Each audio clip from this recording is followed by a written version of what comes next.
Assalamualaikum warahmatullahi wabarakatuh. Perkenalkan, nama saya Irma Ningsih dengan NIM 12105200093. Nah, sekali ini saya akan menampilkan suatu video pembelajaran sebagai tugas mata kuliah Bahasa Indonesia dengan dosen pengampu Bapak Ripi Hamdani MPD. Apa kabar teman-teman semuanya? Nah, di video kali ini kita akan bahas mengenai presentasi dan pidato dengan menggunakan bahasa Indonesia yang baik dan benar. Simak dengan bijak ya.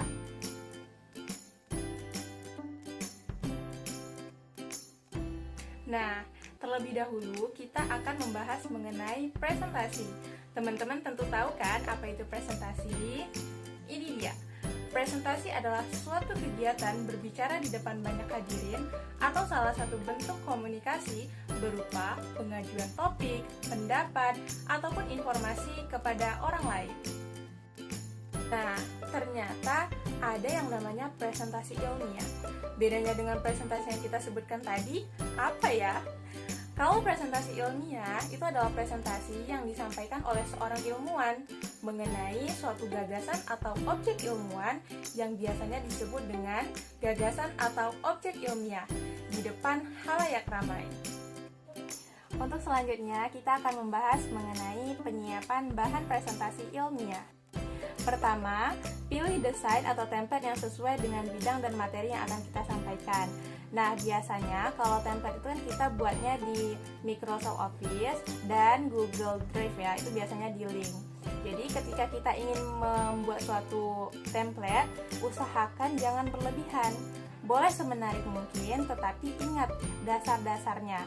Jangan sampai template yang kita gunakan itu, apalagi kalau tidak sesuai dengan materi yang akan kita sampaikan. Yang kedua, cantumkan identitas penyaji. Nah, guna menyantumkan identitas penyaji ini adalah perkenalan singkat dari penyaji kepada audien. Usahakan mencantumkan identitas yang seperlunya saja, karena jika berlebihan atau secara detail maka akan menjadi bosan. Ketiga, tampilan slideshow harus yang sederhana. Jadi, maksud dari sederhana ini artinya kita tidak boleh menampilkan template atau slideshow atau PPT dalam bentuk yang berlebihan. Nah, jadi konsep sederhana ini artinya kita membuat PPT dengan bentuk yang sewajarnya, sehingga tidak merusak atau tidak mengganggu pandangan. Itu tujuan dari template yang sederhana, tapi memberikan kesan yang luar biasa. Yang keempat, tuliskan garis-garis besar materi yang akan disampaikan. Nah, di dalam PPT, kita harus menuliskan garis-garis besar materi yang akan kita sampaikan saja. Kenapa? Ketika kita menuliskan garis-garis besarnya, maka audien akan lebih mengerti apa yang ingin kita sampaikan, dan kita pun akan lebih mudah dalam menyampaikan apa yang ingin kita sampaikan kepada audien. Kelima, yaitu tuliskan materi secara singkat, padat, dan jelas. Artinya, dalam menyiapkan bahan presentasi, hendaknya kita menuliskan poin-poinnya saja, sesuai dengan nama PPT, yaitu PowerPoint. Nah, ketika kita melakukan atau menuliskan materi secara detail, justru itu akan mengakibatkan yang pertama, sulitnya audien untuk memahami. Dan yang kedua, terkadang bacaan tersebut membuat audien itu sulit membacanya. Yang keenam, perhatikan jenis, ukuran, dan warna huruf yang kita gunakan. Yang ketujuh, gunakan kombinasi warna huruf yang kontras dengan latar. Yang kedelapan, berikan tanda khusus pada kalimat yang penting. Tampilkan tabel atau grafik yang dapat dibaca oleh audien. Yang ke-10, sertakan gambar atau foto yang relevan dengan materi atau bidang yang akan kalian sampaikan. 11, pastikan hyperlink itu berfungsi dengan baik. Yang ke-12, background suara relevan dan tidak mengganggu penyampaian materi.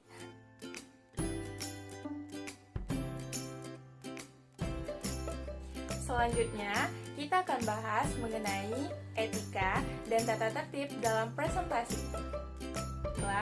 Yang pertama, kita akan membahas etika dalam presentasi. Etika dalam presentasi terbagi menjadi 3. Yang pertama, moderator harus bersikap bijaksana. Moderator adalah orang yang memegang kendali dalam berlangsungnya sebuah presentasi. Nah, moderator harus lebih peka untuk mengatur waktu yang digunakan oleh penyaji dan waktu yang digunakan oleh audiens. Yang kedua, penyaji harus bersikap adil, cermat, dan berani. Artinya, apa yang disampaikan oleh penyaji itu merupakan ilmu yang bermanfaat bagi audiens. Nah, perlu diingat juga, penyaji harus menyampaikan dengan sikap yang terbaik. Yang ketiga, audiens harus bersikap jujur, baik kepada orang lain maupun kepada dirinya sendiri. Artinya, setiap presentasi tentu ada sesi tanya jawab. Nah, ketika audiens ingin mengklarifikasikan sesuatu, seharusnya audiens memastikan dulu apakah memang benar pertanyaan yang akan diklarifikasikan kepada penyaji memang pertanyaan yang berbobot dan tidak memiliki tujuan untuk menjatuhkan penyaji. Yang pertama, penyaji harus memberikan informasi kepada peserta secara memadai. Artinya, penyaji harus memberikan suatu bahan seperti PDF ataupun makalah kepada peserta gunanya sebagai referensi. Karena ketika penyaji sedang menjelaskan atau mempresentasikan karya ilmiahnya, maka para peserta bisa melihat bahan yang sudah diberikan oleh penyaji. Dan yang kedua, penyaji harus menampilkan bahan presentasi dengan waktu yang telah ditentukan. Nah, dalam sebuah presentasi tentunya diberikan waktu, baik itu menampilkan bahan, kemudian menyampaikan materi, kemudian sesi tanya jawab. Nah, itu masing-masing diberikan waktu oleh moderator. Nah, tentunya waktu yang diberikan tersebut harus digunakan sebaik-baiknya oleh penyaji.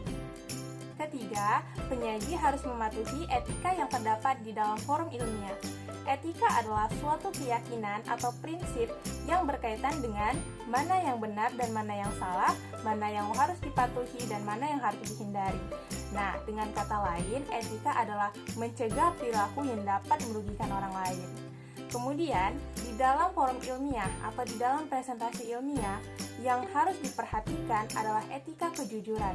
Misalnya, untuk bahan presentasi. Nah, di situ kan disajikan dengan data-data. Nah, apakah data tersebut berasal dari penelitian yang memang dia lakukan atau bersumber dari orang lain? Baiklah, sekarang kita masuk kepada pidato. Pidato adalah kegiatan berbicara di depan banyak orang atau berorasi untuk menyatakan pendapatnya dan memberikan gambaran terhadap sesuatu.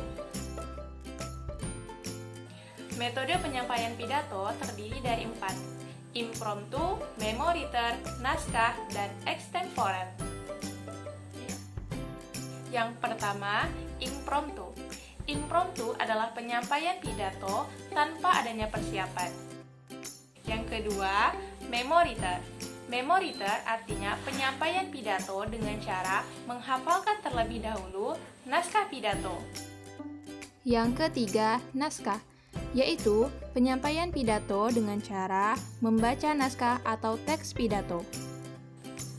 Yang keempat, yaitu extemporan. Nah, extemporan artinya penyampaian pidato dengan cara menyiapkan terlebih dahulu garis-garis besar konsep pidato yang akan disampaikan. Selanjutnya, menganalisis situasi dan pendengar.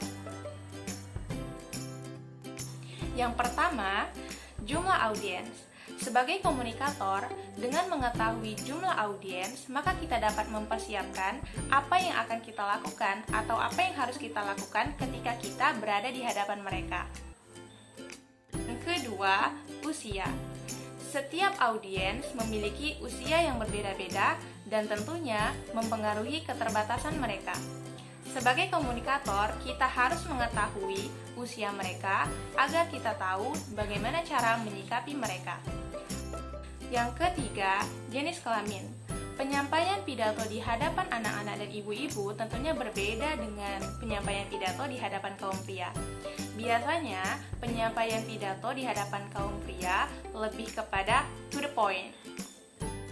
Yang keempat, pekerjaan. Dengan mengetahui tentang pekerjaan audiens, maka kita dapat mencegah adanya pihak-pihak yang tersinggung. Yang kelima, yaitu pendidikan.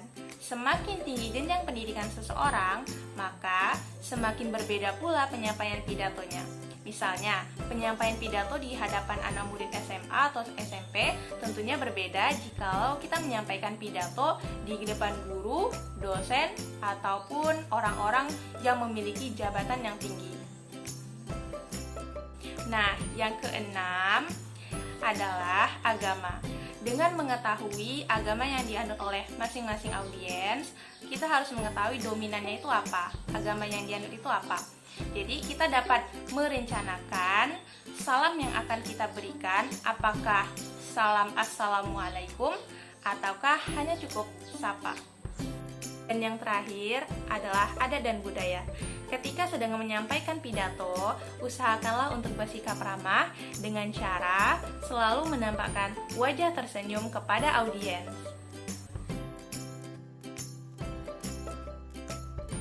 Etika berpidato.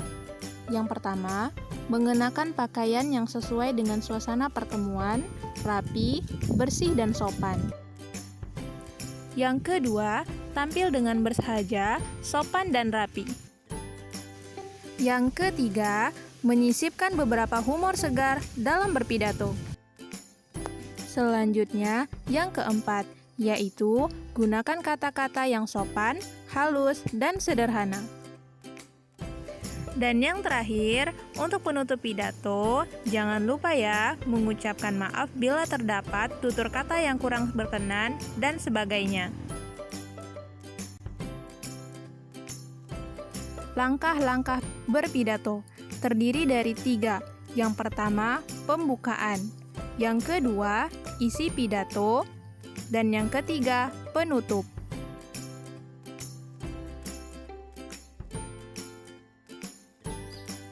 Pembukaan. Nah, pada bagian ini terdiri dari salam ucapan penghormatan dan ucapan syukur. Yang kedua, isi pidato.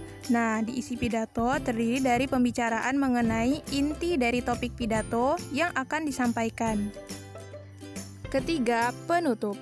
Pada bagian penutup akan disampaikan simpulan dari topik pidato dan terakhir mengucapkan salam serta terima kasih. Itulah video pembelajaran dari saya. Semoga bermanfaat. Terima kasih dan saya ucapkan mohon maaf jika ada salah dalam menyampaikan materi. Saya akhiri dengan warahmatullahi wabarakatuh. Terima kasih.